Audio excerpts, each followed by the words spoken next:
Hello and welcome to Bowls 360. Today we're just going to go through some results that have happened in the past couple of weeks. The state ladies side and over 60s teams were announced. I'll go through the open state ladies team and then we'll see how the champion and champion stuff has affected our rankings. Let's have a look at some winners. First up, we're going to look at the second division and under event that was held at Osborne Park over Easter. Congratulations there to Kelvin Ruffle from the Willetton Bowling Club for taking out the singles, and to Brian Davis from Armidale and Peter Hiltz from Swan. Brian Davis, of course, bowling at Swan last year, I think it was, or the year before. So they are very good bowlers and well-deserved winners of our second division and under event. We also had the champion of champions played, and here we have the novice singles, the men's singles winner, novice David Rath, and the ladies was Claire Deves. I really should have looked at what clubs they were from. I didn't. I think Claire's from North Beach. I'm not sure where David was from, but congratulations to those up and coming bowlers. The novices is a good way to introduce new bowlers to the event, to introduce them to competition against people that are of similar experience to them. So that's always a good stepping stone to a career in bowls. Into the open event for the men, we had Lee Such winning the men's champion of champions, and that's his run through to the final, defeating Keith Nazareth Allen Peace in the section, Callum Alberti in the round of 16, Warren Sargentson from in the quarterfinal, Matty Allen in the semi-final, and a good game against Todd Hampshire from North Perth. There's probably a name we'll keep an eye on for the next couple of years. Todd's only a relatively new bowler from the up-and-coming North Perth Bowling Club, recently promoted to the one white. So we'll keep an eye on that name in the years ahead. But well done to Sachi, my fellow media commentator there on the radio show from a couple of years.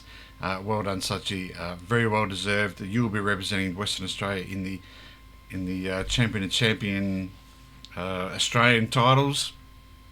Don't know when that'll be. Probably October or November sometime. Oops. And the ladies, well done, Karen Gaglia from Busselton, I think she is.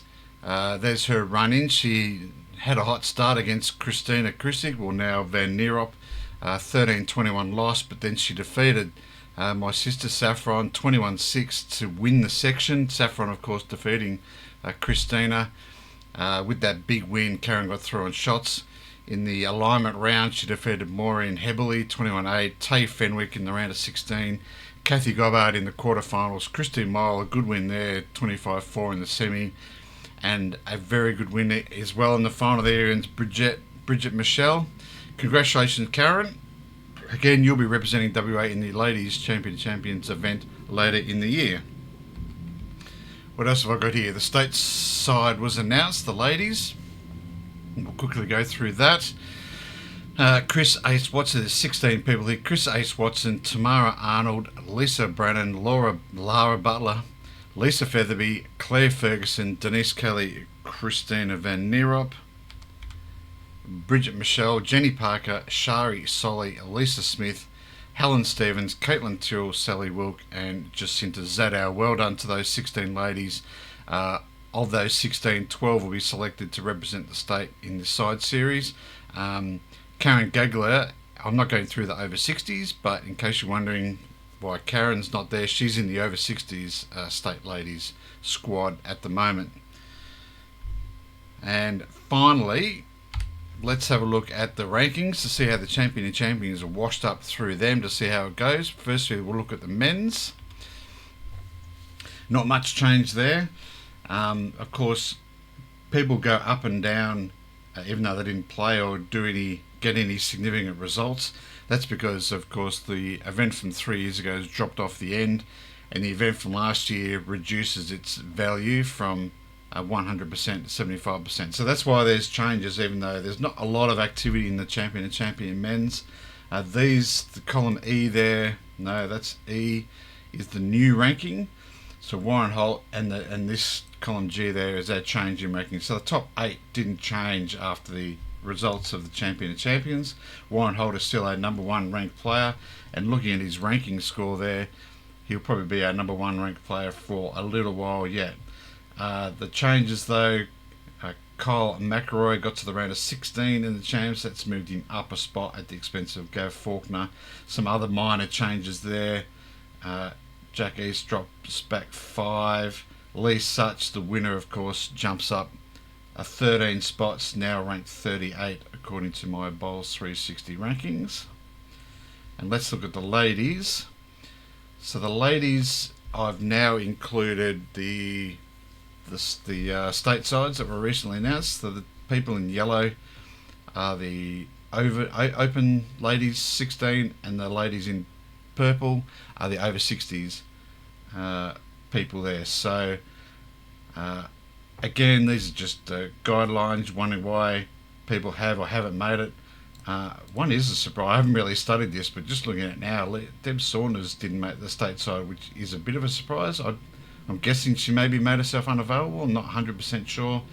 And Amanda Masters, Sian Saunders there. Look at the results this year. They've been very, very good, very consistent. So they haven't made the 16 either. Some changes there after the Champion of Champions, which is the T column here. Deb Saunders, which is a bit odd. No, that's right. I had her name wrong, so that's why she's up 4 spots from last time. I had Deborah in an event. So I had 2 Saunders, so that's why that's changed there.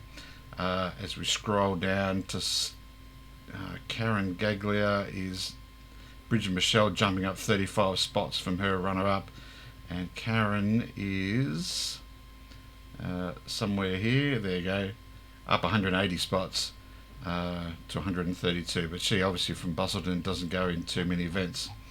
So that's our rankings. Oops, that one. That's our show for today, as professional as ever. Finally, I'll do a big shout out to the Internations that's being run this weekend at the Doubleview Bowling Club on Saturday and Sunday. That's been running for well over 40, probably even 47 years or something like that. They raise funds for various charities. This year it's the Variety Club of WA. So if you're not doing anything this weekend and you feel like watching some bowls, head over to Doubleview, make some donations, support the people that are playing from the 8 countries. We'll go through the results next week of that. But until then, we'll see you later. Bye.